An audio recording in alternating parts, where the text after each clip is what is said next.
नमस्कार, मी सीमाताई नांदेडकर. माझ्या चॅनलमध्ये तुमचं स्वागत आहे. तर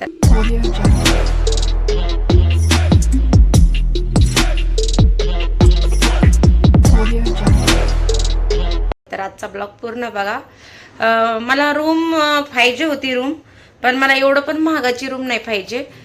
तुम्ही मला कमेंट करताय की ताई इथं रूम पाहिजे का, तुम्हाला या साईडला पाहिजे का.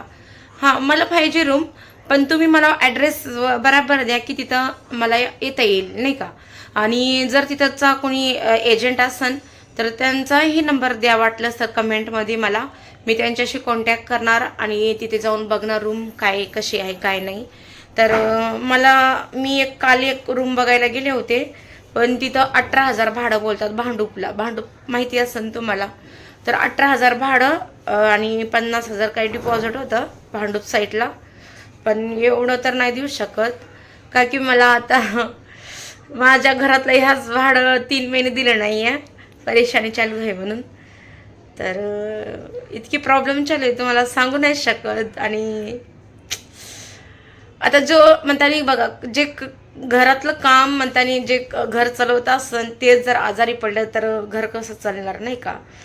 तर आता मला पण टाकायचं आहे खानावळ, पण माझ्याकडे तेवढे पैसे नाहीत की मी खाणं वगैरे टाकू असं, नाही का. तर सांगायचं एवढंच आहे तुम्हाला मला की मला रूम घ्यायची आहे. पण जसं 5,000 भाडं राहिलं, 6,000 भाडं राहिलं, 6.5 बी चालेल या 7 पण चालेल, तर हे परवडतं मला. आणि 10,000च्या पुढे भाडं नाही परवडत मला, का की खाणार काय भरणार काय. आणि मालकांना माझ्या काम पण होत नाही आता.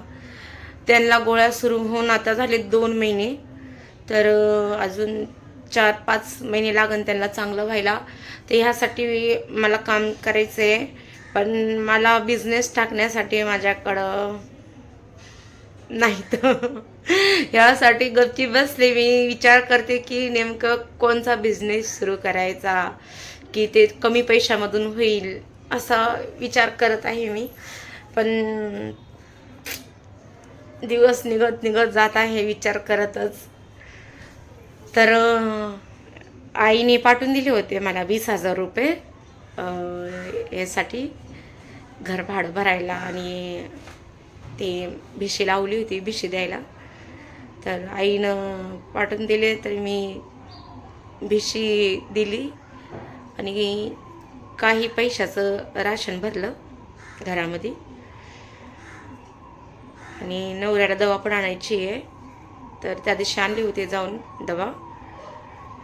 तर ती तेवढी काही दिवसाची आणली नव्हती मी दवा, फक्त 10 दिवसाची काही दवा आणली होती. लय दुःख वाटतं की गरिबाच्या पोटाला का आले मी. पण एक दिवस नक्कीच चांगलं होईन ही विश्वास आहे मला, का की तुम्ही सगळेजण मला खूप छान सपोर्ट करताय. पण आता मला नेमकं प्रश्न पडला की मी बिझनेस कसा करू, काय करू, कमी पैशामध्ये होईल बिझनेस असा विचार करते मी. मला रूम पण खाली करायची आहे, पैसे नाहीत हातामध्ये.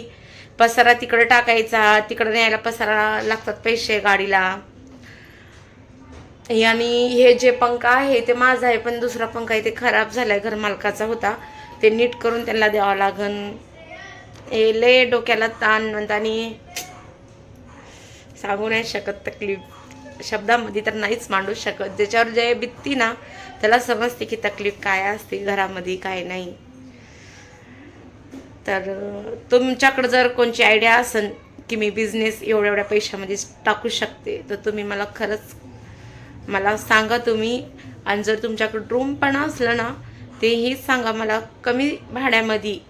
म्हणजे 7,000 रुपये बस झालं भाडं मला. आता ही जी रूम आहे का, ह्या रूमला भाडं किती होतं पहिलं जेव्हा मी आले होते इथं. तर इथं मला येऊन 4 वर्ष काही झाले, तर 4था लागलाय वर्ष मला. तर मी इथं पहिल्यांदा आले होते त्या टायमाला 30,000 डिपॉझिट घेतलं होतं. 30,000 डिपॉझिट घेतलं होतं आणि 7,000 रुपये भाडं होतं. लाईट बिल भरायचं होतं. टॅक्स वगैरे त्यांनीच घरमालकच भरतात. तर जसं त्यांनी 1-1 वर्ष वाढलं तसं 1-1 हजार रुपये त्यांनी वाढले. तर असं करून माझं ना भाडं 10,000 रुपये झालं बघा. असं मग त्यांनी पहिल्यांदा 500 रुपये वाढलं, नंतर एक हजार वाढलं त्यांनी की की खाली करा म्हणून, असं नाही का. तर घराचं कसं आहे सांगू का तुम्हाला. मग त्यांनी सगळं सुविधा चांगली आहे इथं, फक्त संडास बाथरूम बाहेर आहे आणि पाणी व्यवस्थित येत नाही इथं. पाणी 2 टाईम येते पाणी, पण फक्त 5 मिनटं थांबते. या महिन्यातून 2दा-3दा तर पाणी पण येत नाही, इतकं प्रॉब्लेम होते, लय प्रॉब्लेम होते. तर घर चांगलं आहे, पण घर मालकीन बोलली की आता आम्हाला या घराचं काम वगैरे करायचं आहे, तर तुम्ही खाली करा. याच्यासाठी मी खाली करते, नाही तर नाही खाली केले असते, इथंच राहिले असते एवढं वर्ष. पण त्याने बोलले की खाली करा. गेल्या वर्षीच फोन केला होता त्यांनी की खाली करा ही रूम, आम्हाला आमच्या फॅमिलीतलं कोणीतरी आहे त्यांना द्यायची ही रूम. तर मी त्यांना रिक्वेस्ट केले की माझ्या 10वीचे पोरं इथं शाळेमध्ये, त्यांचे पेपर होऊ द्या, मी खाली करून टाकते.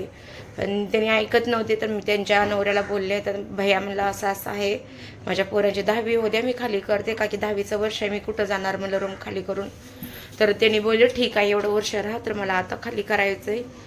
मेमध्ये खाली करून टाकणार रूम. मला मेच्या आधी जर तुम्ही मला शोधून दिलात रूम, तर खूप माझ्यावर उपकार होईल तुमच्या सगळ्यांचा, कमी भाड्याचं. त्यामध्ये संडास बाथरूम इंडियन पाहिजे आणि ओके 24 तास नाही राहिलं तरी पाणी काय हरकत नाही, सकाळ संध्याकाळ आलं तरी चालेल, मला काय हरकत नाही. फक्त घरमालक चांगला राहायला पाहिजे, चिडचिडा राहायला नाही पाहिजे. घरमालक चांगलं राहिलं तर घर कसंही असू दे, आपण राहायला ॲडजस्ट करताना कसं पण राहू शकता आपण, नाही का. असं की भाडं जर एक महिना लेट गेलं या 2 महिने लेट गेलं की ते सांभाळून घ्यायला पाहिजे. भाडं तर आपण काही डुबणार नाही, फक्त असं काही प्रॉब्लेममुळं जर हे झालं तर असं घर मालक पाहिजे. आणि ते चिडचिड जसं मी पहिले तिकडे त्या साईडला होते राहायला मुलुंडमध्ये, तर तिथं मी किती 6-7 वर्ष राहिले. पडकं घर होतं, नंतर त्या घरमालकीनं नवीन घर बांधलं, तर एवढ्याच चिडचिड करायला लागायचं, लय भांडणं करायची माझ्यासोबत. आणि भाड्याला तर काय असं एक दिवससुद्धा चुकू द्यायची नाही, यायची आणि भांडणं करून जायची माझ्या संग, चिरकू बोलायची, असं दररोजात थांबून लोक बघायचे. म्हणून मी ती रूम खाली केले होते. तर घरमालक कसं चांगलं राहायला पाहिजे आणि एरियात थोडं चांगलं राहायला पाहिजे. बस तुम्ही मला जर घर शोधून दिला तर खूप आभार होईल माझ्यावर, तरी उपकार होईल माझ्यावर, आभार म्हणते. तर गरीब परिस्थिती सगळ्याला काही दाखवून देते, आणि जे गरिबामध्ये साथ देतात, जे संकटात साथ देतात तेच आपले असतात. आणि साथ देत नाहीत ते तसले लोक मला नकोही, काहीच उपयोगी नाही. तर तसले लोक जे मला साथ देईल तेच मी पण त्यांना साथ देईन. माझं पण एक दिवस चांगलं होईल, माझं पण आयुष्य बदलन, हे विश्वास देवावर ठेवते मी. का की मी कोणाचं कधी पाप नाही केलं, की कधी कुणाला असं काही नाही केलं, तर देव माझं पण कधी वाईट करणार नाही, हे विश्वास आहे मला. तर तुम्ही सगळेजण मला सपोर्ट करा, मला घर शोधून द्या. जर आसपास जर असेल तर प्लीज इंग्लिशमध्ये कमेंट करू नका, मराठीत करा, म्हणजे मला समजावं की तुम्ही नेमकं काय बोलता काय नाही. मला मराठी येतं, इंग्लिश येत नाही, माझं शिक्षण झालं नाही, तर तुम्ही मराठीमध्येच कमेंट करा. तर चला बाय, काळजी घ्या. इथंच मी ब्लॉग खतम करते.